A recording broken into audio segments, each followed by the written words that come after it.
nagkaroon na kami na tinulungan kami ng DAR, DTI, nagkapatayo kami nito. Kaya ngayon, nandito na kami ngayon, nag-umpisa na gumawa talaga ng cassava chips na.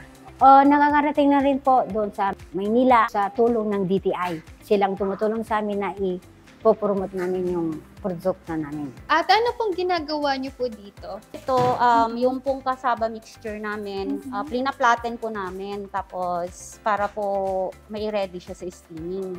Yung green po dito sa aming mixture is malunggay leaves po yan. Malunggay. Ano na pong gagawin niyo dito? So, bago ka maglagay po ng mixture, lalagyan po muna natin siya ng oil. Okay. Then, kukuha ka po ng mixture. And then, tatakip po natin para po siya ay ma-flatten. So, actual, pag na-flatten po siya, lalagay mo dito sa lagayan and then sa steaming na po siya susunod. Pagkatapos po nito, lalagay sa steamer, yan na po yung outcome. And then, after po ng steaming, saan na po tayo next? Pag naluto na po yan, ibibilad naman po natin siya sa araw sa labas po. Pagkatapos po ng bilad, pag okay na po, dry na siya, sa packaging na po.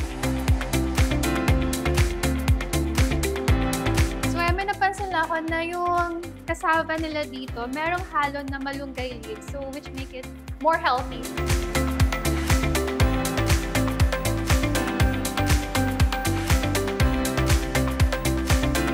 So, ito na yung chips na gawa sa cassava. Yan, kakaluto lang.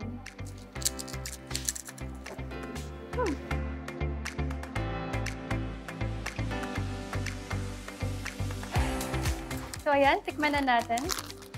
Open ko lang. Ang bango niya. Ayan, tikman na natin. Since yung proper process nila, ini-steam nila and then dino-dry. So, pag kinain mo na siya, hindi siya matigas. Try this one. Sarap.